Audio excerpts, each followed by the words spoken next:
Vive la CAN sur NCTV. Notre commune TV passe en mode Coupe d'Afrique des Nations. Vive la CAN, votre programme spécial Coupe d'Afrique des Nations. L'affiche du jour, l'analyse d'avant-match, l'historique des confrontations, le 11 entrant, les pronostics. Vive la CAN. Vive la CAN, c'est également le débrief des rencontres de la veille. Vive la CAN, votre programme spécial Coupe d'Afrique des Nations Maroc 2025 à retrouver sur les plateformes YouTube et Facebook de NCTV. Vive la CAN, en compagnie de nos experts, on analyse et décrypte des matchs de la CAN 2025 pour vous.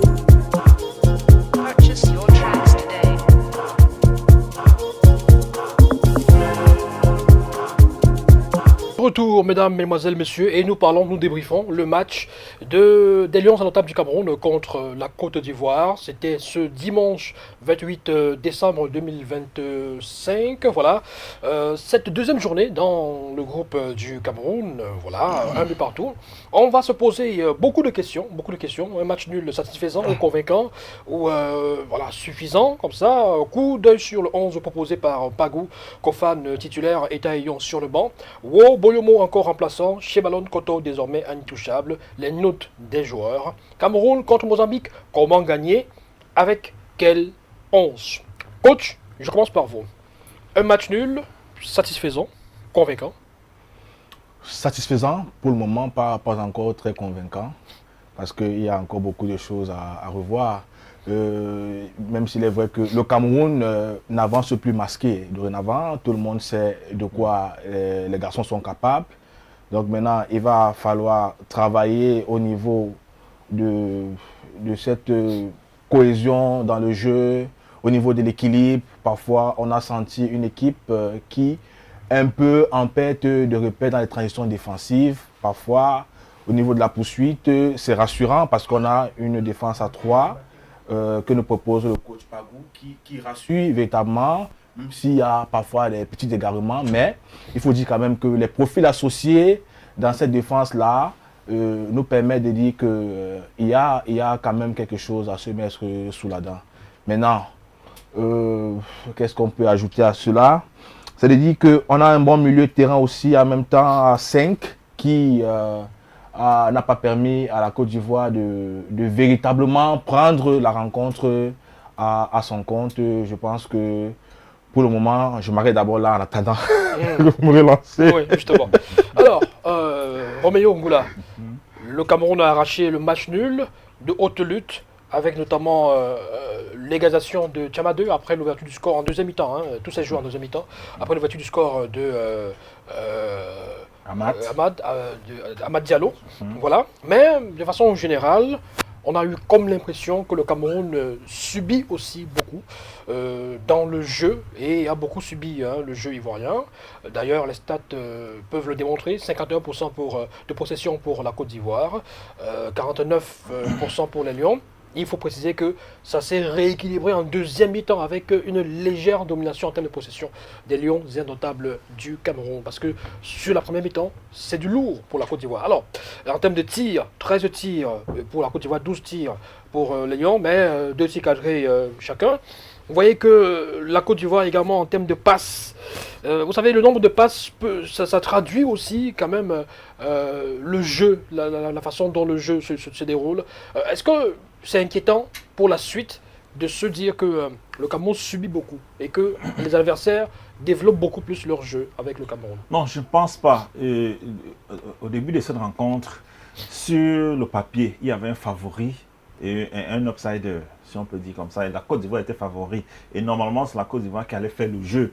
Donc, c'est le contraire qui aurait été une surprise. Donc, c'est la Côte d'Ivoire qui était favori, champion d'Afrique en titre, était favori face au Cameroun et elle se devait de faire le jeu. Et c'est ce qui s'est véritablement passé lors de la première partie de la rencontre. Le Cameroun, dans sa stratégie, normalement, allait essayer de contenir la Côte d'Ivoire, peut-être procéder par des contre-attaques.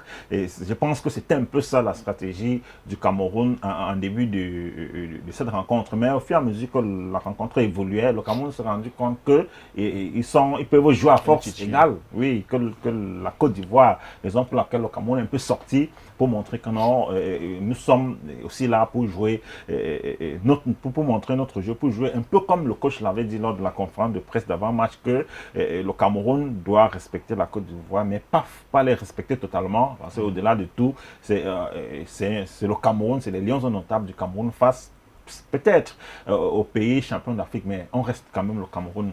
Moi, je pense que le Cameroun il n'y a pas d'inquiétude, à avoir. Au contraire, le Cameroun est en train de monter en puissance. Il faut rappeler que c'est une équipe, comme on le dit toujours, le coach n'a pas eu suffisamment de temps pour préparer cette équipe, contrairement à MS Faye qui avait ses hommes depuis la CAN en Côte d'Ivoire. Donc, David Pagou, par contre, a eu,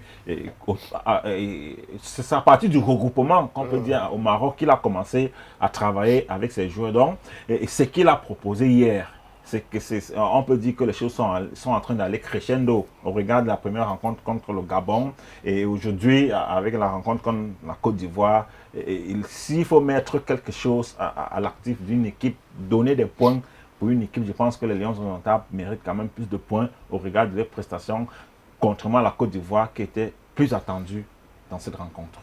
La Côte d'Ivoire a pêché par quoi? Et les Lions indomptables également. C'est-à-dire que s'il fallait essayer de ressortir un point sur lequel l'une ou l'autre équipe a pêché pour ne pas remporter ce match, beaucoup de personnes estiment que la Côte d'Ivoire aurait pu tuer le match et n'a pas pu parce qu'ils n'ont pas de véritables avancantes.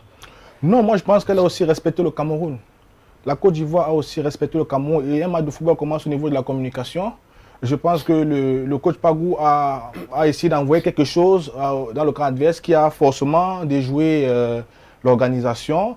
Donc, évidemment, la Côte d'Ivoire a tellement respecté le Cameroun qu'à un moment donné, elle a pris panique, comme disait Roméo tout à l'heure. C'est-à-dire que nous venons là pour jouer en contre. À un moment donné, on a des garçons qui vont aller très vite pour faire la différence au niveau des transitions. Mais elle ne vient pas nous chercher aussi en même temps. Donc, on ne sait pas qui fait quoi à un moment donné. On se posait bien la question. Le Cameroun pêche à quel niveau? Le Cameroun pêche au niveau de, comme je disais, le jeu de possession. Il faut parfois aussi, quand on sent qu'on a la rencontre en main, il faut être décisif. Et à ce moment-là, on a parfois senti qu'il y avait un peu de désorganisation au niveau de cette transition-là. Et ça démontre véritablement que le groupe ne se maîtrise pas encore très bien. Mais au fil du temps, pendant la compétition, je pense que ils vont pouvoir montrer notre visage. Oui, je vais parler en termes d'hommes. Surtout dès le départ, j'ai estimé que le coach MS Faye a laissé des joueurs qu'il n'aurait pas dû laisser pour cette compétition. On se rend compte qu'il y a des failles justement au niveau de l'attaque, comme vous l'avez dit tout à l'heure. Il n'y a pas assez de finisseurs au sein de l'équipe. C'était le cas avec le Mozambique. Tout à fait. Il y a eu beaucoup d'occasions, mais pas de qui n'ont pas été concrétisées. Je me dis, MS Faye a commis beaucoup d'erreurs dans sa sélection. Quand on regarde l'équipe de la Côte d'Ivoire qui a remporté la CAN à domicile, il y a certains joueurs qui ont été des pièces maîtresses, si on peut le dire, comme le jeune Andy Gra qu'on a laissé. Moi, je ne comprends pas. Nicolas Pépé. Oui, Nicolas Pépé également qu'on a laissé pour cette CAN. Regardez, par exemple, la prestation de ce jeune hier lors de sa rencontre Sunderland contre Leeds United. Il a marqué un magnifique but. Ça veut dire quoi? C'est un garçon, même si en début de la CAN, il pouvait n'est pas peut-être être en forme, mais il allait monter en puissance, un peu comme ça s'est fait. D'ailleurs, lors de la dernière CAN, il était blessé. Oui, après il est revenu, il a changé le visage carrément de la Côte d'Ivoire. Donc, il y a Pépé, il y a Adingra et tout ça que le coach a laissé. Je pense que ce sont des erreurs que la Côte d'Ivoire va traîner jusqu'à peut-être 8e, quart de finale, donc il risque d'avoir effectivement des problèmes. Parce qu'on l'a vu hier, il n'y a pas une certaine profondeur du banc de touche. On a remplacé des gens, mais qui n'ont pratiquement rien apporté. Oui, bon, allez, jetons un coup d'œil justement sur les 11. On va essayer de se poser quelques questions. Commençons par le 11 de la Côte d'Ivoire, justement. Parce que effectivement, Roméo fait bien de le relever. Bon, une bonne défense quand même. Oui, Kosonou et pour la défense, aucun souci. Et Dika, des bons latéraux aussi, parce qu'on a vu que Doué, hein, Guela Doué, il faisait du bon boulot, il prenait bien Dalen Yongwa, ouais, et c'était un très beau duel de ce côté-là aussi. On a vu que le but ivoirien venait de Conan, hein, de Ghislain Conan, très bon latéral, très bon latéral gauche. Voilà, c'était à ce niveau-là. Bon, le milieu de terrain de la Côte d'Ivoire, Kessié, Sangaré et Seko Fofana, est-ce qu'il a donné satisfaction? Non, je pense pas. Je pense que bien tenu par notre milieu de terrain, évidemment, Baleba qui ne l'a vraiment pas lâché, qui l'a empêché. Et je crois que c'est celui qui prend le carton, je pense bien. Donc, qui va carrément permettre à Kofa de sortir carrément du match en ce moment-là.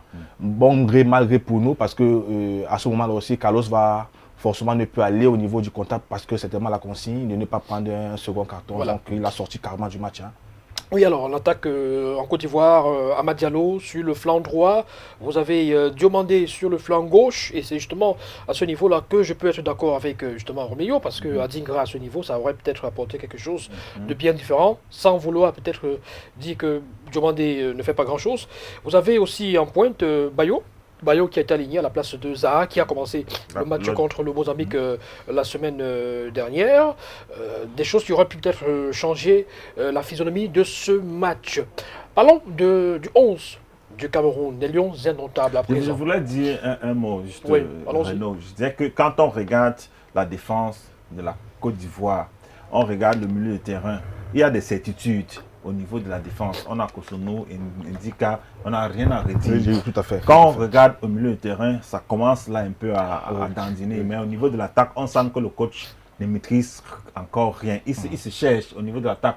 Quand lors du premier match, celui qui l'a mis en pointe n'est même pas à son poste de prédilection. Tout à fait. Vous comprenez, lors du second match, il met Bayo, il a mis Zaha en pointe qui n'est pas son poste de prédilection. Du coup, on s'interroge sur la profondeur du bal de touche. Voilà, après, lors du second match, il met Bayo qui n'a véritablement pas monté grand chose. On sent qu'au niveau de l'attaque de la Côte d'Ivoire, on se cherche encore. Ou bien, parce que lors de la conférence de presse, il a essayé de répondre à cette question.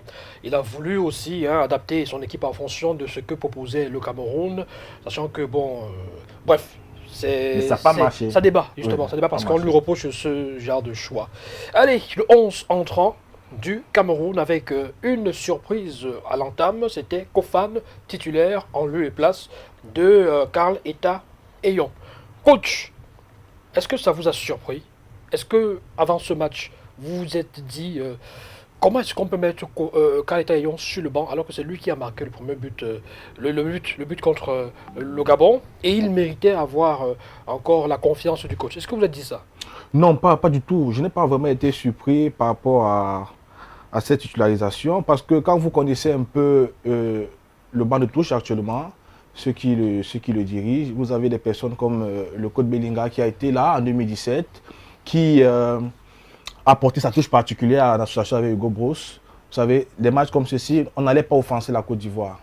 On n'allait pas l'offenser, il fallait être très prudent, il fallait miser sur un attaquant qui sait parfois aussi remiser, qui sait être important face comme d'autres, tout à fait, et se retrouver dans l'espace approprié pour faire la différence. Je pense que c'est sur cela véritablement que le coach David Pagou a joué pour permettre à Kofan d'être titulaire. Et je pense qu'il a vraiment réussi à stabiliser cette défense, la contenir véritablement pour qu'elle ne puisse pas poser de problème à notre milieu de terrain pour trouver les attaquants. Il a refait confiance à son système de 3-5-1-1, oui, considéré par d'autres comme 3-5-2, bon ça dépend. Oui. Est-ce que ce système-là vous arrange? Est-ce que ce que vous avez vu contre la Côte d'Ivoire hier, vous dites c'est peut-être le meilleur système qui soit, avec 3 défenseurs, pour aller jusqu'au bout de la compétition? Ou alors il va falloir changer un tout petit peu? Non, je pense qu'en sélectionnant ses joueurs, il avait déjà son projet de jeu véritablement. Donc il a sélectionné ses joueurs par rapport à ce projet de jeu qu'il met en place là, avec 3 jeunes défenseurs qui ont une certaine fraîcheur. On peut leur reprocher quelques errements au niveau des relances, au niveau du placement. Voilà, et évidemment, au niveau surtout des transitions. Parce que quand vous jouez avec ce style de classement, il faut avoir une certaine discipline. Et je pense que le coach Pagou est en train d'essayer de faire asseoir cela, parce qu'on n'a pas vu longtemps les Lions jouer avec une certaine discipline sur le plan tactique. Et là, on sait véritablement le travail en termes de poste, travail spécifique en termes de poste, on peut le ressentir. On sait que si Yongwa est là, il va aller percuter. On sait que si Chamadou est là, il va aller de temps en temps. Ce qu'on a pu vu depuis un bon bout de temps. Vous voyez Namasso qui, tout feu, tout flamme, et dans toutes les zones du terrain, se balade pratiquement, porte véritablement le ballon, permet à nos attaquants d'être assez dangereux pendant les moments de transition offensive. Je pense que c'est des atouts que nous avons en ce moment. Vos tops et vos flops, Roméo, dans ce match. Commençons d'abord par les hommes, le choix entre Kofan et Taillon. Je vais à l'encontre de ce que le coach Pierre Ndiomo a dit. Moi, je pense, pour ma part, que Taillon allait continuer et que Kofan, il faut le rappeler, Kofan est arrivé à la CAN pratiquement à 3 jours du début de la compétition. Et des 3 jours avant le match des Lions. Oui. Parce qu'il est arrivé le jour de la compétition. Le début de notre compétition à nous. Oui, tout à fait. Et des 2, c'était sa toute première rencontre avec les Lions indomptables du Cameroun. Et Taillon a joué peut-être 3 matchs des éliminatoires, qui n'a pas pu inscrire des buts. Il a inscrit son premier but avec les Lions lors de cette première rencontre. Donc c'est déjà une mise en confiance. Donc il commençait déjà à gagner en confiance. Il a gagné en confiance avec ce but-là lors de la première rencontre face au Gabon. À mon avis, je pense le coach allait faire un peu dans la continuité. Maintenant, mettre Kofan dans les 30 dernières minutes, moi j'aurais proposé que Taillon joue peut-être 70 et qu'on voit ce que Taillon allait apporter peut-être dans les 25 dernières minutes. On met Kofan pour la première fois qu'on essaie au moins de juger son jeu. Et après, parce qu'il faut quand même que le Cameroun ait une équipe type, qu'on sache que non, tel ne joue pas. Donc ça tâtonne un peu. Il est bien vrai, le coach se cherche, mais avec ce que Taillon a proposé lors de la première rencontre, je pense que le coach allait un peu dans la continuité, puisqu'il a fait au niveau de la défense. Il a fait confiance aux mêmes hommes malgré certaines erreurs, notamment du jeune Tchemalon, qui a encore énormément de problèmes au niveau des relances, et justement de positionnement et des relances. Je pense que le coach allait faire confiance à Taillon et peut-être mettre progressivement Kofan dans le bain de ces différentes rencontres-là. On sait, personne ne peut le nier. On a vu Kofan, c'est un joueur talentueux, c'est l'avenir de l'équipe nationale du Cameroun, mais je pense que le coach, il y a un peu une certaine précipitation. Voilà, coach, vous êtes entraîneur et manager de football, de sport de façon générale. Est-ce que pour une équipe, c'est bien d'avoir un 11 type pour aller loin dans une compétition ou bien de façon générale? Le 11 type, est-ce que c'est bien? On a vu un peu avec Marbrice qui avait justement son 11 type et qui, de temps à autre, injectait d'autres joueurs. Mais il avait son ossature fidèle. Est-ce que c'est positif? Ou alors, en changeant, en interchangeant constamment, ça peut déstabiliser aussi ce que propose une équipe? Non, on apporte des changements de façon progressive. Il ne faudrait pas qu'on soit un peu figé à un moment donné parce que d'aucuns le disent chaque fois, il faut avoir un 11 type. Non. On sélectionne parfois 23, 25 gamins qui entrent dans notre projet de jeu. C'est pourquoi j'insiste sur le projet de jeu, parce que un remplaçant doit être égal à un titulaire. Vous voyez, quand on fait des remplacements de côté Cameroun, vous n'avez pas trop l'impression que vous avez affaire à des remplaçants. Alors, à l'époque de Mabrice, on n'a pas souvent vu cela. On a vu que parfois, quand on faisait des remplacements, des joueurs qui entraient, parfois au niveau de l'intensité, ça baissait, ça ne suivait véritablement pas. Donc, du coup, non, pour répondre à cette question-là, pas forcément un 11 type. Je l'ai dit à l'entame de l'émission tout à l'heure, c'est une compétition, il y a 3 matchs. Et parfois, pourquoi ne pas aussi faire l'effort d'avancer masqué? Pourquoi pas? Moi, je me disais peut-être dans l'esprit du coach Pagou, il était déjà en train de préparer le match aussi à partir de la 25e, 30e minute. Si vous tenez le champion d'Afrique déjà en l'Est, vous pensez déjà forcément aussi à la suite. Donc, du coup, moi, je pense que il était forcément déjà dans les perspectives en mettant ce garçon titulaire. Je vous relance avec cette question un peu vicieuse. Oui. Est-ce que David Pagou, dans sa gestion de l'équipe, de cet effectif, démontre de meilleures choses et des meilleurs choix que son prédécesseur? Marbrice, pour ne pas le nommer. Pep Oui. Guardiola, Marbrice. Oui. Vraiment, soyons, il faut être, si on est intellectuel, il faut être honnête au niveau déjà. Parce que vous voyez, Marbrice a essayé parfois de jouer en 3-5-2, si vous vous souvenez. Contre la RDC, par exemple. Ça n'a pas marché au niveau de l'animation. Mais ici, on voit un classement qui est très bien animé au niveau des rôles. On voit des garçons qui savent ce qu'il doit faire. On peut même ressentir sa patte au niveau de la rigueur. Parce que si vous avez des garçons comme Baleba à un moment donné qui, parfois, en fait un peu trop et que vous réussissez à le canaliser, vous avez des garçons comme Avon parfois qui peut s'égarer un peu et vous réussissez à les canaliser. Je pense qu'il y a une certaine rigueur. Parce que je l'ai dit tantôt, le match de football, évidemment, quand nous analysons, on regarde ce que chaque joueur fait dans la zone spécifique du terrain. Et on se rend compte qu'on a une équipe qui répond évidemment à ce qu'on demande à une équipe de football, attaquer ensemble, défendre ensemble. Donc c'est du football total qui permet à cette équipe d'avancer vraiment progressivement vers son challenge. En d'autres termes, Marbris, alors David Pagou fait-il mieux que Marbris? Oui, avec les hommes à sa disposition, je pense que David Pagou fait mieux que Marbris.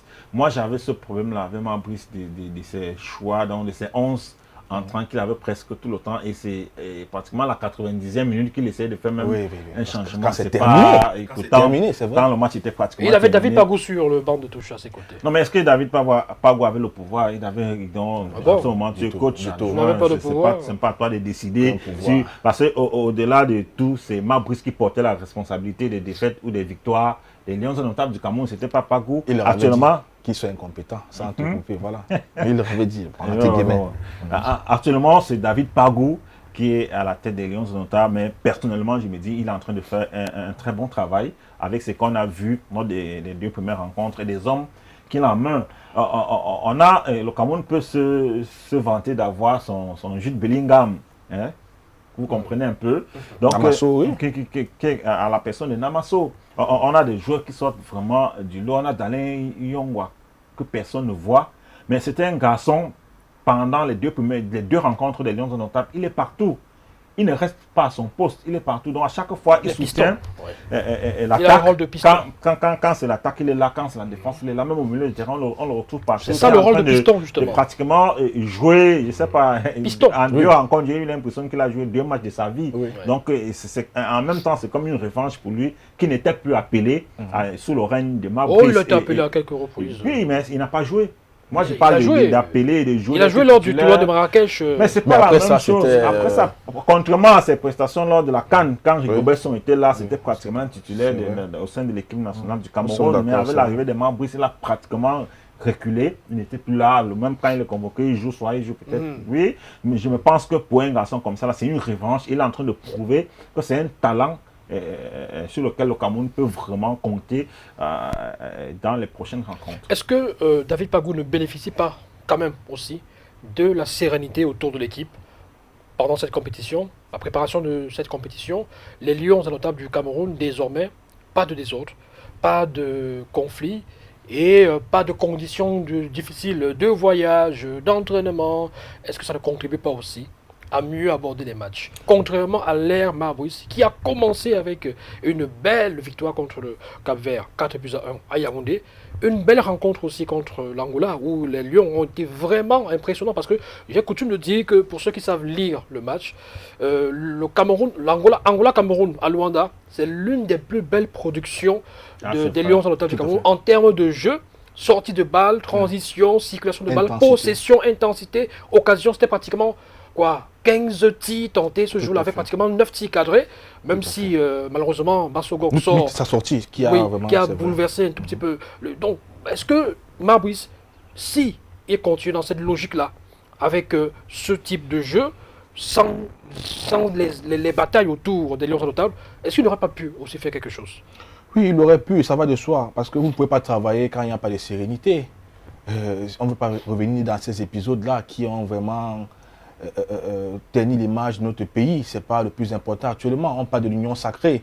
Actuellement, vous avez un groupe qui vit bien, qui n'a pas de problème extra-sportif, on n'a pas, qui sont même parfois même inconnus même de la presse. Je pense que ça donne la matière pour faire ces prestations-là, même s'il faut dire que David Pagou ne sort pas de nulle part. Il a quand même trouvé quelque chose qui était mis en place, qui plus est qu'il était dans ce staff-là. Donc du coup, il hérite de tout ça pour avancer véritablement. Vos tops et vos flops dans ce match? Dans ce match... Vous pouvez ne pas avoir de top, de flop. Hein, non, le flop, en termes de personnes, bien dans l'ensemble. Personne. C'est-à-dire que s'il y a des choses, À c'est-à-dire que redire, si dans le 11, Oui. il y a peut-être un joueur qui n'a pas donné satisfaction selon vous. à Vom, je n'attendais pas à ce niveau. Quelque part, pour moi, il a un peu, je crois, sur une ou deux actions, il se loupe rapidement. Nous, Tolo aussi, même au niveau de la moyenne, quand vous regardez, c'était pas trop ça. Beaucoup d'engagement, certes, mais parfois, il faut un peu plus de lucidité pour permettre au jeu de bien se porter véritablement. Maintenant, les tops, évidemment, Namasso, toujours égal à lui-même, et Tchamadé, puisqu'il est buteur. Et le coach aussi, David Pago, Mais ça va de votre soi. collègue, votre confrère. Vos Oui. tops et vos flops. Ancien de l'IAGS. Ouais, moi, je vais commencer par l'équipe de la Côte d'Ivoire. Les Lions, c'est ce qui nous intéresse. On restait sur les Oui, Lions. on reste sur les Lions. Ok. Ouais, en ce qui concerne les Lions pour les flops, je le disais tout à l'heure, au niveau de la défense, il y a le défenseur Chez Malone. Tchemalon, voilà, merci, qui pour le moment ne me convainc pas. Il est un peu en difficulté dans cette défense du Cameroun. Au niveau du milieu de terrain, on a également eu Namasso, qui a été très très bon. Là, on est déjà dans les tops. Namasso qui a été très très bon pour moi. Et je pense qu'il fait partie désormais, je peux dire quoi, des cadres de cette équipe nationale. En tout cas, si on joue toujours dans ce système, l'équipe. Si on joue toujours dans ce système de 3-5-1-1, parce que si on va en 4-3-3 ou en 4-4-2, avec le retour peut-être de Zambo Anguissa dans les prochaines semaines ou les prochains mois, Namasso, bon, c'est ça, en fait c'est les problèmes de riches. Oui, les problèmes de riches. Oui. Bon, parce que en fait, ce qu'il faut dire à ceux qui nous suivent, c'est quoi? C'est que si vous décidez de jouer avec 3 milieux de terrain, purement, c'est-à-dire qui ont des vocations défensives avec peut-être je vais dire, on l'appelle relayeur, ce sera difficile d'avoir une attaque avec Namasso. Parce que vous aurez Memo à droite, vous aurez quelqu'un à gauche, ou alors vous mettez Namasso à gauche. Oui, justement, il peut jouer aussi au couloir. Il peut jouer au couloir, il peut jouer en ailier. Oui, polyvalent aussi. Oui, il est polyvalent. Il peut même jouer à la pointe. Dans ce cas, ça va éliminer, par exemple, les pistons. Les pistons, Yongwa, qui sera... ou alors, on va éliminer certainement un défenseur pour que nous, Tolo, soit avec peut-être seulement Koto, ou avec Boyomo, ou avec Owo. À ce niveau, vous mettez peut-être Yongwa comme latéral gauche, Tchama 2 latéral droit, ça fait 4 défenseurs, et donc un milieu de terrain avec 3 milieux, relayeur et récupérateur, Baleba, avec peut-être qui... j'ai dit avec le retour de Zambo Anguissa, vous avez Zambo Anguissa forcément, et il faudra qui d'autre là, quoi, Avom. Il faut dire c'est ça compliqué, hein. C'est ça compliqué, mais il faut dire que ici on ne reste pas au niveau du positionnement, comme on dit vulgairement, c'est-à-dire que le classement, parce que l'animation c'est quelque chose de différent. C'est quelque chose de différent. Vous voyez, un gars comme Namasso, dans n'importe, même dans un 4-3-3, il a sa place, parce qu'il a cette capacité à récupérer le ballon, à relancer le jeu, à contrecarrer même les actions de l'adversaire. Donc je pense que c'est des atouts qui permettent à un moment donné de sélectionner un joueur. Donc forcément il entre dans un 4-3-3. D'accord. Maintenant, intéressons-nous aux défenseurs, justement. Wo, Boyomo, encore remplaçant, sur le banc de touche, bien sûr, avec Tchemalon et Samuel Koto, qui était encore titulaire aux côtés de Nuotolo. Est-ce que, selon vous, Samuel Koto et Tchemalon sont intouchables? Alors je vous pose la question parce que vous avez déjà répondu pratiquement à cette question-là par rapport à Tchemalon. Alors coach, est-ce que Tchemalon et Samuel Koto sont intouchables désormais? Oui, dans ce système de jeu, pour moi, ils sont présentement intouchables. Parce que c'est vrai que chez Malone, au niveau des relances, parfois se loupe. Mais je pense que c'est la compétition, nous sommes en train d'entrer. Et le coach va forcément au niveau de la vidéo le lui démontrer et il va faire l'effort de se corriger à ce niveau-là. Parce que quand vous jouez avec 3 défenseurs, il faut avoir quelque chose de très dense parfois. Il faut avoir une certaine technique, mais beaucoup plus au niveau de la rigueur. Mais par contre, chez Malone, au niveau de la rigueur, lui va m'intéresser. D'accord, il peut rater les relances, mais au niveau de la rigueur, il est présent. Puis vous avez le disque dur que j'appelle Koto, qui lui il va penser pour tout le monde, il va réfléchir. Bon, nous tout le monde on ne le présente plus véritablement. parfois il peut s'égarer, mais il revient rapidement dans l'essentiel. Donc je pense que c'est une défense qui rassure. Au niveau de l'animation, évidemment, on va essayer de revoir, je peux de l'équilibre. C'est-à-dire que quand on est en transition défensive, il va falloir, parce que vous voyez, on prend un but, c'est une action, on peut la contrecarrer si on est là, un peu plus à temps. Donc, petit marquage individuel qui parfois nous échappe, parce que c'est ça aussi. Quand vous jouez dans ce type de système de jeu, il faut avoir des garçons qui ont la capacité d'aller et de revenir rapidement, parce que les rencontres vont assez vite.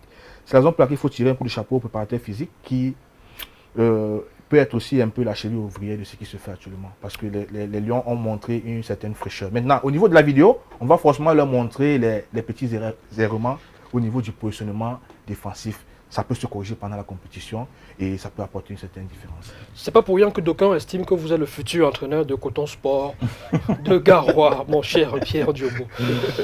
C'est une rumeur qui est vérifiée ou pas? Bon, je pense que elle peut être vérifiée puisque je n'ai pas encore pris attache avec ce club. Bon, d'accord. alors, Roméo, je vous relance autrement. C'est-à-dire que est-ce que la situation de Wo et de Boyomo aujourd'hui, remplaçant, peut être un facteur négatif dans cette équipe? Est-ce que ça peut être source de tension dans les prochains jours, les prochaines semaines, ou même dans les prochains mois? C'est-à-dire qu'avec la reprise d'autres compétitions, est-ce que, à ce niveau, comme les rôles semblent, peut-être les cartes semblent redistribuées, et que chez Malone et Coton semble avoir la confiance du coach, Boyomo qui joue en Espagne, qui, dont la non-titularisation sous Marbris faisait beaucoup de bruit. Voilà, Christopher Wope, pareil. Est-ce que on ne risque pas, dans les prochains jours, avoir des polémiques et peut-être des mécontentements dans la tanière avec ces deux joueurs? Non, je ne pense pas. Vous savez, c'est le discours du coach, le discours que le coach tient. Quand on parle d'une sélection, tout le monde est potentiel titulaire. Donc ça veut dire que quand tu es sélectionné dans l'équipe nationale du Cameroun, tu as la capacité de jouer dans les 11 entrants. Donc on ne te sélectionne pas pour faire plaisir, pour le plaisir des yeux. Il y a des statuts ou bien aussi. Quoi que ce soit. Tout à fait. Il y a des statuts, mais le statut s'acquiert. Ce n'est pas parce qu'il s'appelle Boyomo, il joue en Espagne que sur... Il joue à Osasuna. Oui, à Osasuna. Que le coach titulaire. Oui, que le coach les constamment désigné meilleur défenseur. Je l'ai dit, voilà. Renaud, il y a des ressentis d'entraînement. Pendant l'entraînement, le coach se rend compte que bon, ce joueur, franchement, il est certes bon dans son club, mais il n'y a pas un certain ressenti. Moi, j'étais le premier surpris parce que je me suis dit, le coach Pagou a pris beaucoup de risques en mettant Tchemalon à la défense du Cameroun avec des joueurs comme Wo et Boyomo sur le banc de touche. C'était un gros risque, mais pour le moment, il a raison. Jusqu'à preuve du contraire, on ne sait pas pourquoi il ne titularise pas Wo ou bien Boyomo. Et c'est lui qui ressent. C'est d'ailleurs une surprise parce que Tchemalon vient remplacer un joueur qui était supposé blessé. Oui. Donc qui n'a pas Castelletto. Castelletto. Donc Tchemalon vient remplacer Castelletto. Il n'était pas d'abord au départ dans les 28. Mais à notre grande surprise, il arrive. Il prend la place. Donc comprenez que certainement il y a quelque chose que le coach a vu en Tchemalon et que peut-être il ne retrouve pas. On parle par exemple de l'équipe nationale du Cameroun en termes de fighting spirit, de Hemley. C'est ce que je voulais ajouter. Peut-être un garçon qui joue en Espagne, il est un peu, il joue un peu la technique là, la demoiselle, mais en ce moment c'est le coach pour avoir 3 hommes. Oui. Il veut 3 hommes électrique, c'est pas des personnes qui sont dures. Jouer la demoiselle. Tout ça, oui. Et il y a encore le spectre du Cameroun, Cap-Vert Cameroun. Tout à fait. Donc, avec justement, Cette Wo qui accompagne cette action. l'attaquant capverdien pour aller inscrire ce but qui élimine carrément le Cameroun de la Coupe du Monde. Donc, il y a ces choses-là que le coach regarde pendant les entraînements. Je ne pense pas que Tchemalon est à ce poste bien fait. Je ne pense pas que le coach l'a choisi au hasard. Et je me dis que, comme le coach Pierre Diomo l'a dit, il peut s'améliorer. Il peut s'améliorer donc avec les relances et tout. Si ce n'était que moi, je le reproche ces relances-là parce qu'aujourd'hui, le football moderne veut qu'on ait des défenseurs techniques qui sont les premiers dans les relances et permettre à l'équipe d'avancer. D'accord. Dans un instant, on va se poser la question, celle de savoir comment gagner le Mozambique. Le Mozambique qui a démontré de belles choses contre la Côte d'Ivoire et qui a aussi démontré de belles dispositions contre le Gabon. Le Mozambique qui a battu le Gabon sur le score de 3-2 et qui aurait pu aller jusqu'à 4-2 et tout ça. Voilà, nous avons en direct de France. De Vidauban, la ville de Vidauban, le coach Cyril Pama, qui est en ligne. Rassurez-nous, il est là, le coach Cyril. Allô, bonjour. Allô, bonjour. Oui, coach, bienvenue sur... Oui, allô? Bonjour. Bonjour et bienvenue sur Vive la CAN sur NC Media depuis Douala. Enchanté. Voilà. Alors, coach Cyril, vous êtes entraîneur du club Vidaubanais, voilà, qui évolue en 3e division régionale en France. Vous êtes Camerounais, c'est bien ça, vous êtes Camerounais et vous suivez particulièrement l'actualité des Lions indomptables du Cameroun. Alors, une lecture. Quelle lecture faites-vous après cette rencontre d'hier entre le Cameroun et la Côte d'Ivoire? Un but partout. Non, mais c'était comme le match précédent, le plus beau match de la CAN jusqu'à présent, avec deux équipes au choix tactique un peu surprenant, mais avec beaucoup d'intensité, avec un arrêt quand même à la hauteur, même si on pouvait craindre qu'on ne soit pas, à dire impartial, mais il a bien dirigé son match et ça a permis aux acteurs, aux 22 acteurs de faire un match de grande qualité avec beaucoup d'intensité, même si voilà, il y a toujours des choses à redire et à revoir. Oui, justement, coach Cyril, si vous aviez l'occasion de donner un conseil à votre collègue, votre confrère David Pagou, justement, qu'est-ce que vous lui diriez pour améliorer cette équipe? Non, bon, il n'a pas vraiment de conseil à recevoir. C'est juste que qu'il reste dans sa vision, justement, qu'il ne se travestisse pas, qu'il ne change pas sa ligne de conduite, pardon.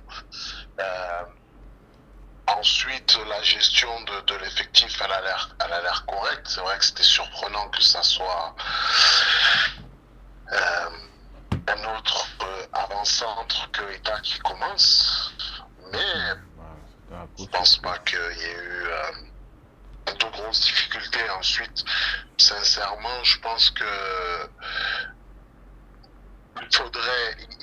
il faudrait peut-être qu'on soit un peu plus au courant de ce qu'il a demandé, que j'ai trouvé quand même un petit peu en dessous par rapport à l'équipe, et puis essayer de faire en sorte que Brian soit décisif, parce que j'ai l'impression que dans les derniers mètres, il manque de confiance et de spontanéité, et ça, notamment sur la dernière action, ça peut nous. Oui. Alors, coach Cyril, vous parlez de Bryan Mbeumo, justement. Est-ce que le fait que Bryan Mbeumo ne soit pas forcément décisif, entre guillemets, en termes de but, parce que j'imagine que c'est ce que vous sous-entendez, est-ce que ce n'est pas le rôle qui lui est confié avec David Pagou, avec beaucoup plus de tâches défensives, beaucoup de replis? Est-ce que ce n'est pas énergivore et du coup ça peut aussi empêcher qu'il soit véritablement buteur dans cette... Ça fait 2 matchs sans but pour Bryan Mbeumo.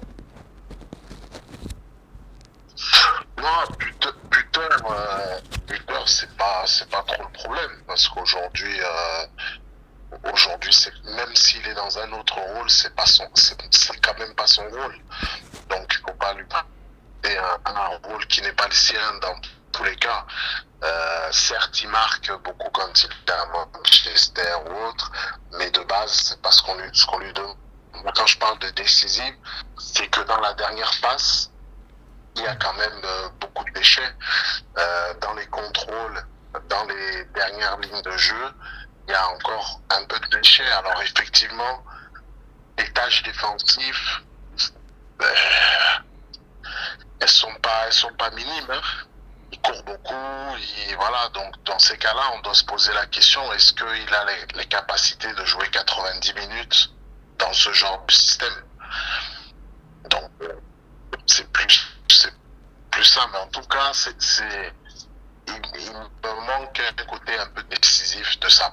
Et je pense que malheureusement, comme le peuple camerounais est quand même exigeant, je pense que si il ne l'est pas vite, ça va commencer à être compliqué pour lui. Voilà. Alors, le peuple camerounais est exigeant. Le peuple camerounais également réagit régulièrement lorsqu'il y a l'annonce du 11 titulaire, le 11 entrant de l'équipe nationale. Est-ce que vous, coach Cyril, vous êtes d'accord? Vous partagez la vision de David Pagou sur notamment le 11 entrant avec un système à 3 défenseurs? Ben oui, parce que c'est son ADN. En fait, il ne faut pas confondre ce que le peuple veut et ce que le coach vit. Si même là, je donne un papier, un stylo aux 30 millions de Camerounais, il y aura combien de personnes qui auront la même compo? Il y en a même qui vont mettre des compos avec les gens qui sont pas sélectionnés. Il y en a même qui vont mettre des compos avec ceux qui sont sur le banc. Donc, le plus important, c'est que le coach qui dirige le match joue dans un système qui lui ressemble. David Pagou a toujours été un fan des défenses à 3. Il a toujours été un coach qui prône verticalité. Il a toujours été un coach qui prône le jeu de transition avec une grande débauche d'énergie. Et il a toujours été fan de la jeunesse. Donc, il est dans ses caractéristiques. Donc, ça lui permet de pouvoir bien passer un message. C'est comme si vous, aujourd'hui, je vous demande de m'apprendre quelque chose auquel vous ne croyez pas. Ça va être difficile pour vous. Donc, le coach est là pour faire passer un message, pour mettre des idées en place. Et pour que les joueurs l'épousent, il faut que ça soit quelque chose que lui, comme passion, comme leitmotiv et comme réelle croyance. Alors, justement, parmi les exigences des 30 millions de Camerounais auxquels vous faites allusion, la défense, justement. Moi, je reviens sur la défense. Est-ce que vous pensez que Boyomo et Wo, c'est terminé pour eux en termes de titularisation? Est-ce que Samuel Koto et Shemalone, la défense à 3 en tout cas, actuellement alignée par David Pagou, ne va plus laisser de place à la concurrence? C'est fini pour Wo et Boyomo? Je ne vois pas dans quel contexte on les ferait rentrer en fait. On sort de 2 ans de galère, même s'il y avait sous Marc Brice des résultats qui étaient positifs, mais on sort de temps de galère. Okay? On a un coach qui arrive à peut-être 10 jours ou 15 jours ou 12 jours de la compétition. Okay? On arrive, on joue le premier match, on n'encaisse pas de but. Bon.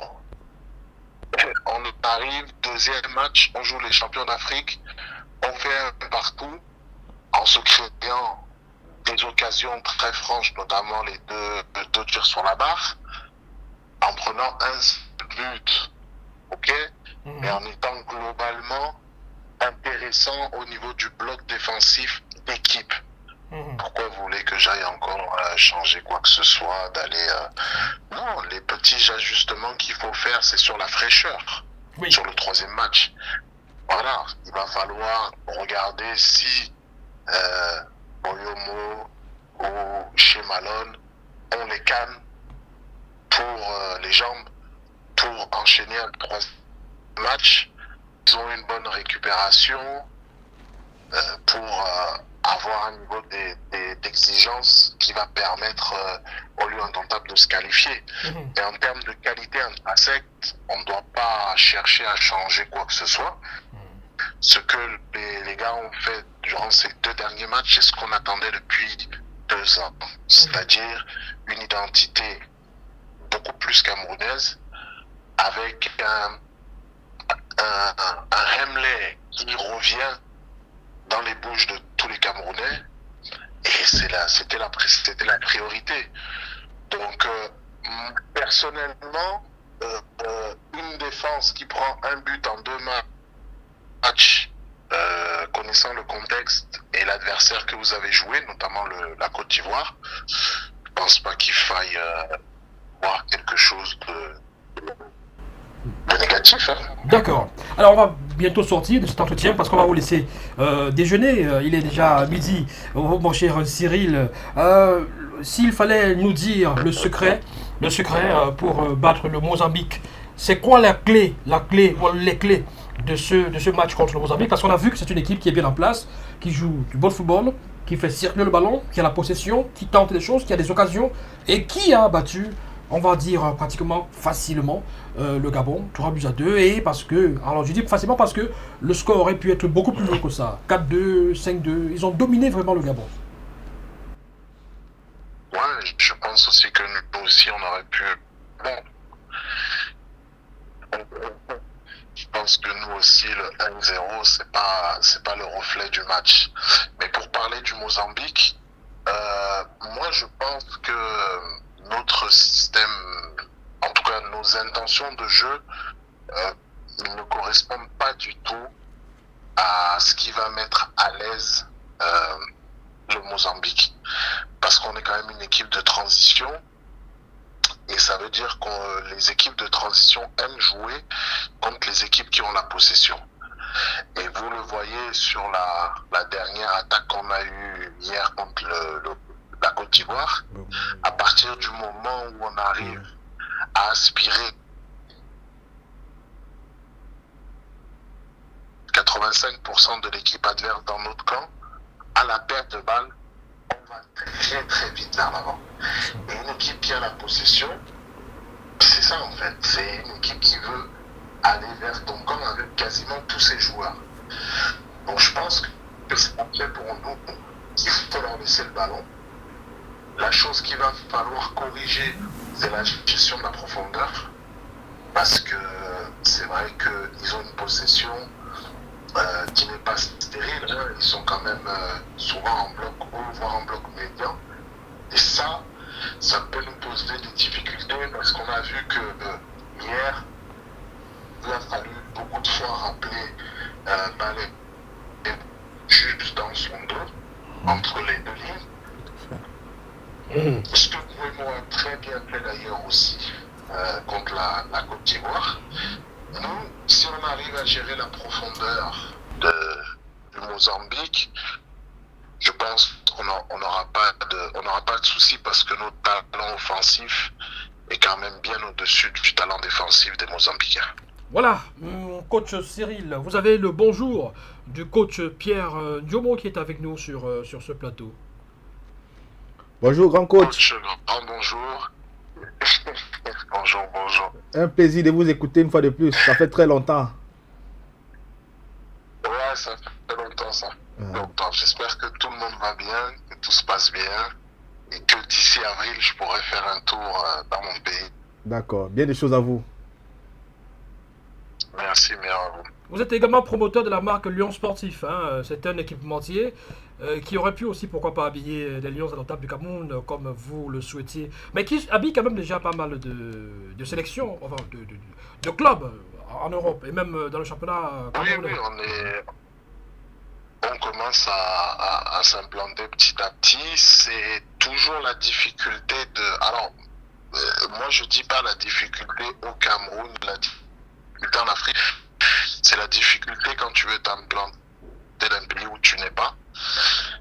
C'est pour ça que j'espère pouvoir avancer convenablement en championnat ici pour avoir une permission de mon président d'une quinzaine de jours pour autour d'avril venir au pays et pour pouvoir vraiment voir les axes de développement qu'il faut mettre en place. Parce que quand tu n'es pas sur place, c'est super compliqué.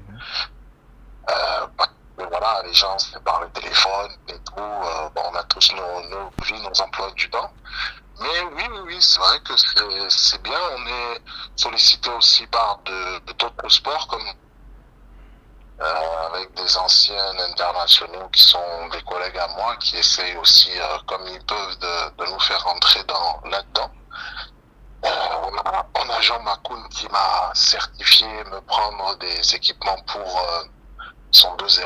Donc voilà, ça vient petit à petit et puis on va avancer comme ça.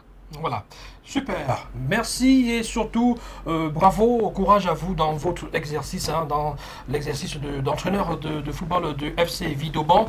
On voit, hein, quand on regarde les chiffres, les scores, vous vous battez très bien avec ce club.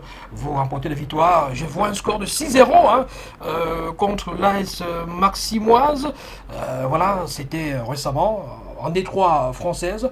Bravo à vous et beaucoup de courage au coach Cyril. Bon appétit à vous parce que nous vous avons un tout petit peu pris de votre temps à table avec justement Le président est gentil aujourd'hui. Il m'a dit il n'y a pas de problème, donc là il m'attend, il n'y a pas de souci. Et puis il m'a simplement dit j'espère que c'est pas un appel pour que tu partes au Cameroun dans une semaine. Je lui ai dit non, mais ça va arriver très prochainement, j'espère. Et si on vous appelait, si on vous proposait le poste de sélectionneur du Cameroun, est-ce que vous seriez intéressé? Ah, mais c'est pas que je suis intéressé, c'est un objectif. Je dois être, je vais avoir 40 ans en avril.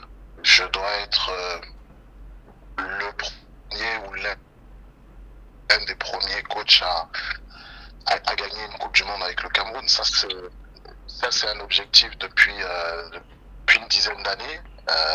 J'ai été un très jeune coach ici en France, parce qu'à 27 ans, je commençais déjà à entraîner les équipes premières. Et même une équipe ambitieuse en Afrique, que ça soit club ou championnat au Cameroun, je serai bien sûr à l'écoute et prêt à quelques sacrifices pour venir exercer, ça c'est une certitude.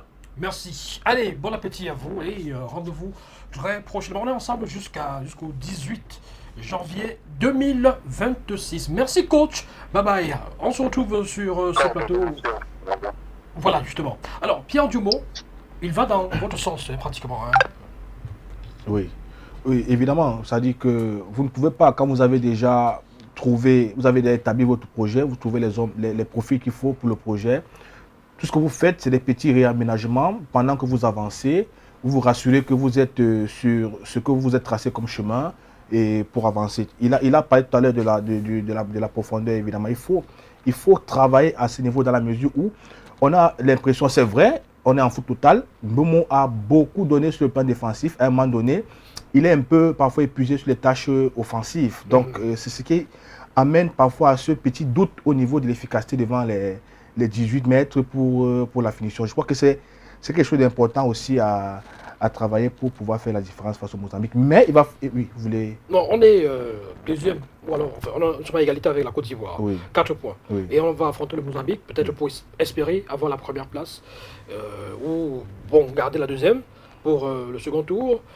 Est-ce que vous êtes optimiste pour ce match? Est-ce que vous conseillez à Pagou de faire tourner pour ce match, pour reposer les 7 titulaires afin de donner du temps de jeu aux autres? Ici, il ne va pas falloir faire reposer parce que le Mozambique attend, hein, il peut passer à tout moment. C'est vrai, c'est déjà plié pour le Gabon, mais il va falloir aller chercher la qualification parce que ça ne va pas suffire. Et c'est dans le temps permettre à cette équipe de douter, qu'elle ne puisse même pas avoir 15 minutes de confiance. Évidemment, comme le coach le disait tout à l'heure, ne pas aussi trop l'offenser. Situer les blocs peut-être médians parfois, ou quand c'est possible. Et quand il va falloir contre-attaquer, aller rapidement. Quand on parlait des vitesses d'exécution au niveau de ces attaques-là, il va falloir aller attaquer avec une extrême vitesse et pouvoir se repositionner pour trouver la différence. Alors, Roméo, quelle équipe contre le Mozambique pour gagner? A-t-on des chances, au vu de ce que le Mozambique a proposé contre le Gabon hier, a-t-on des chances de s'imposer face à cette équipe? Non, je pense qu'on a nos chances. En tout cas, le Cameroun a ses chances de remporter cette rencontre. Comme les deux coachs l'ont si bien dit, ils sont dans leur travail de profondeur et tout, cela, mais nous, en tant qu'observateurs, ce qu'on regarde, Vous c'est êtes dans que... votre travail de surface. Voilà. Vous n'aimez pas les profondeurs. Ce que nous constatons, ce que nous remarquons, c'est que le coach David Pagou est quand même en train de mettre un travail sur pied qui est visible. Oui, qui donc c'est là en train de monter crescendo, je pense. Il est bien vrai que hier, l'équipe mozambicaine m'a quand même donné une très bonne impression face à l'Angola, notamment avec cette attaque. Face au Gabon. Face au Gabon, ouais, face au Gabon. Et il faut dire qu'ils ont inscrit 3 buts et c'est 3 joueurs différents qui ont inscrit ces buts-là. Il y a même d'autres qui ont raté énormément d'occasions. Ça veut dire que c'est un collectif et tout le monde peut marquer. Donc, voilà, il n'y a pas de stars sur qui on compte pour peut-être inscrire le but comme c'était un peu le cas avec le Gabon. On attendait peut-être une réaction de Bamignan ou de l'autre attaquant qui joue aux États-Unis. Bwanga, voilà. Qu'on attendait à ce que peut-être ils inscrivent un but pour pouvoir sortir le Gabon. Mais contrairement au Gabon, les Mozambicains sont collectifs. Ils ont joué. On a 3 joueurs, Faisal Mangal, Gatamo et Diogo Kalila, qui ont inscrit les 3 buts mozambicains, et sans compter le temps d'occasion qui ont été vendangés pendant cette rencontre. Donc, le Cameroun a ses chances au regard du jeu qu'on a produit pendant les 2 rencontres. On a parlé de Hemley et tout ça. Je pense que ce sont les choses qui vont faire la différence, contrairement aux Gabonais, comme je les ai appelés tout à l'heure, les chats du Gabon. Le Cameroun est en train de montrer vraiment le fighting spirit des lions notables. C'est le Hemley qui joue au football. Non, c'est pas totalement. Est-ce qu'il faut se focaliser sur le Hemley? Non. On peut avoir d'autres qualités aussi. On a besoin de ça pour remporter les rencontres. Mais je viens de dire que le coach Pagou est en train de faire un travail appréciable dont on voit la visibilité. Mais à côté de ce travail, il faut qu'il y ait des hommes qui montrent de l'envie. Est-ce que le Hemley a permis de contenir le champion d'Afrique? Je ne sais pas, vous êtes peut-être mieux situé que moi. Je vous rappelle que la Côte d'Ivoire prend son dernier but en juillet, je pense bien, qu'elle n'a pu encaisser. Aujourd'hui, quand on enseigne les facteurs de performance... Les matchs amicaux, quand même, la Côte d'Ivoire a été battue par l'Arabie Saoudite, 1-0. Ok.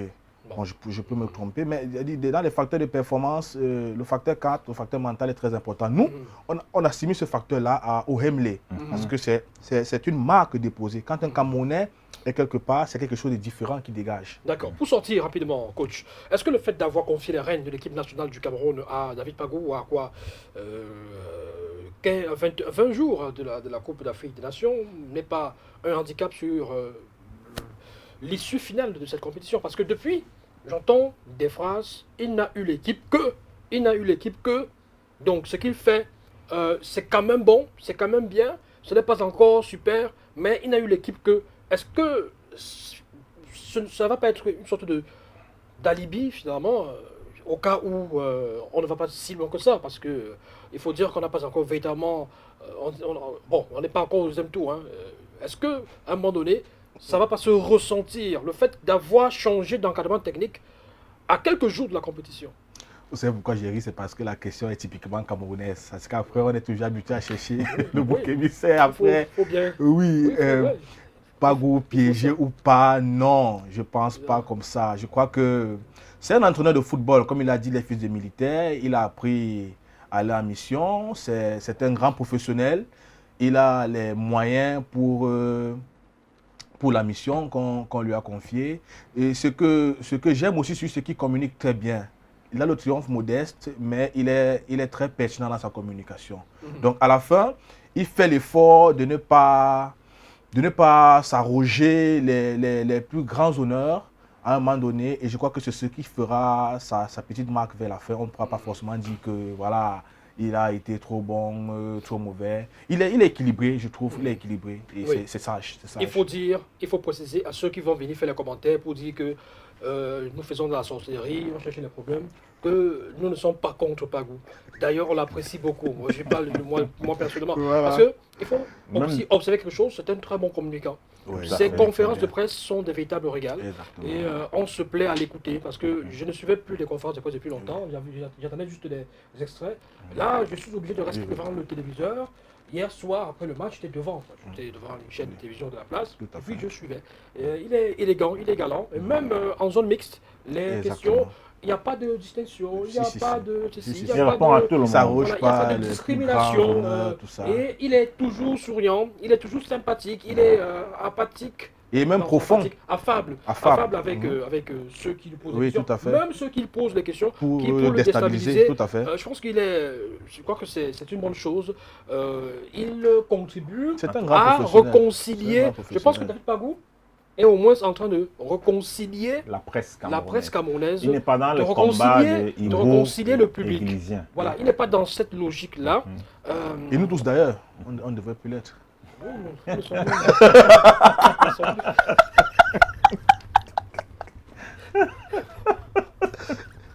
L'union sacrée. Autour de lui. nous sommes dans L'union aucune sacrée. logique. Nous sommes dans aucune logique. Voilà, en même temps. Mais par contre, comment est-ce que vous jugez la distance de Samuel Eto'o-Fils avec la tanière des Lions du Cameroun? Il est Mais- beaucoup plus discret, il est beaucoup plus à distance, il est beaucoup plus à l'écart. Il ne va pas trop, sauf si des images nous ont échappé, il ne va pas trop, ou des informations aussi. Il ne va plus trop dans les vestiaires pour tenir des discours. On ne l'accuse plus d'avoir été observé et aperçu lors des entraînements des Lions, en maillot des Lions, en train de faire 1 contre 1 avec des Lions, comme ce fut le cas en Côte d'Ivoire. Au Qatar. Pour une fois, quand c'est bon, on dit bon.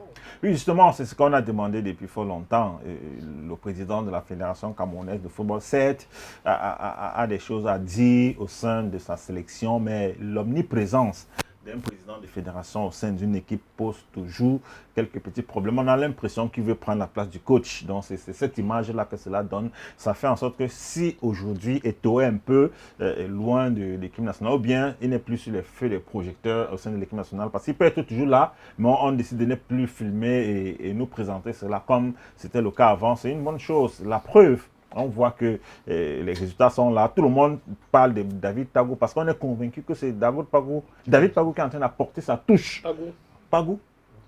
ce n'est pas. Pas l'autre là. Des Pagou. Pas l'autre là. Pas l'autre. David Pagou qui est en train d'apporter sa touche sur cette équipe nationale Voilà. du Cameroun. Donc, Il a les mains libres. on peut le croire, peut-être pas sur la sélection des joueurs, mais au niveau de l'équipe des 11 entrants, de l'animation et tout, on sent que c'est lui, ses choix. Parce que prendre, comme on le disait tout à l'heure, avec le coach Ndiomo, Tchemalon et le titulariser et tout, on sent que c'est une prise de responsabilité. Donc, c'est lui. En cas d'échec, hier, par exemple, Eta Young qui a marqué le but lors de la première rencontre est sur le banc de touche. Là, ce sont des décisions des coachs Voilà. qu'il assume. Des choses qui m'ont beaucoup marqué. Hein. En conférence de presse, je crois, après. C'était avant.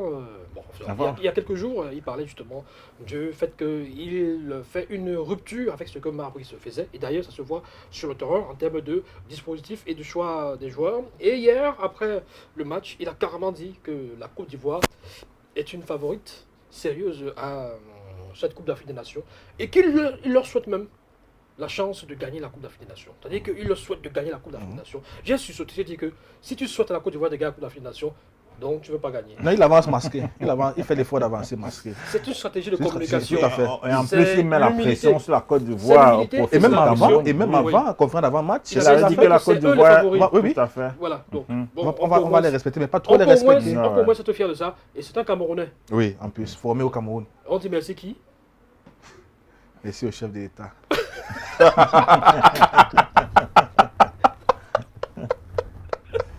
Merci au président de la FECAFOOT. C'est ce que vous voulez entendre. Il faut dire que l'État met beaucoup d'argent aussi en jeu pour qu'il puisse avoir ses résultats. Voilà. 30 millions, 500 000 pour les primes de participation. Voilà, il y a aussi des primes de victoire au fur et à mesure. Qu'il soit bien traité surtout, parce que c'est un Camerounais. Voilà, mais il faut... Est-ce qu'il a déjà aussi sa part de voiture? Comme Marbrice. Offerte par l'État. Je ne pense Vous n'avez pas. pas l'information? On n'a pas encore l'information, je ne pense même pas. Bon. C'est Mais avec 30 rien ne se millions cache à la plus. fin de la compétition, il va certainement s'offrir une voiture. Bon, d'accord. Allez, merci monsieur, c'était parfait, c'était une très belle émission. On va sortir peut-être avec des pronostics. Mozambique, Cameroun. Au Cameroun, Mozambique, 2-0. ça dépend. 2-0 en faveur du Cameroun. Mozambique. Vous êtes trop Cameroun. dur avec les Lions. Cameroun. Ah, d'accord. 2-0 en faveur du Cameroun, En faveur de Cameroun. cette fois. D'accord. Mais le Mozambique marque des buts. Hein. Bon. On a une bonne défense. Peut-être un peu 1. Quand même 2-1. Bon, si vous insistez 2-1. Il n'est pas sûr de lui. Hein. Moi, c'est 2-0 en faveur du Cameroun. Hein. Kaleta Eyong et Bayan Bemo. Parce que Kal revient titulaire, là, forcément. Waouh, d'accord, super. Merci à tous, merci à toutes. Voilà, clap de fin pour cette 5e sortie de ce programme spécial dédié à la CAN 2025, 35e édition qui se dispute du côté du Maroc. Vive la CAN, c'est terminé. Merci à monsieur Paulin Kené, aux caméras avec Blanche également. Merci à la réalisation, à Daniel alias Junior, à ses côtés Pat, bien sûr, qui veille au grand afin que tout se passe dans les bonnes conditions. Et merci sur ce plateau au coach Pierre Ndiomo, manager de sport et aussi entraîneur de football. Merci à Roméo Ngoula, analyste sportif, journaliste, consultant permanent, tout ce que vous voulez.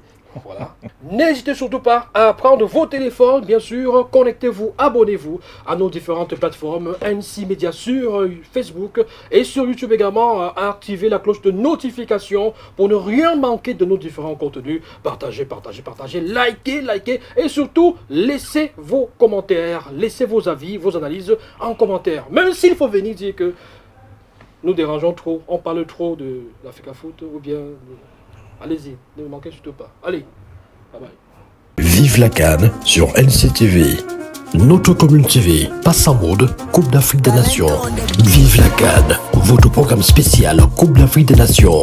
L'affiche du jour, l'analyse d'avant-match, l'historique des confrontations, le 11 entrant, les pronostics. Vive la CAN. Vive la CAN, c'est également le débrief des rencontres de la veille. Vive la CAN, votre programme spécial Coupe d'Afrique des Nations Maroc 2025 à retrouver sur les plateformes YouTube et Facebook de NCTV. Vive la CAN, en compagnie de nos experts, on analyse et décrypte des matchs de la CAN 2025 pour vous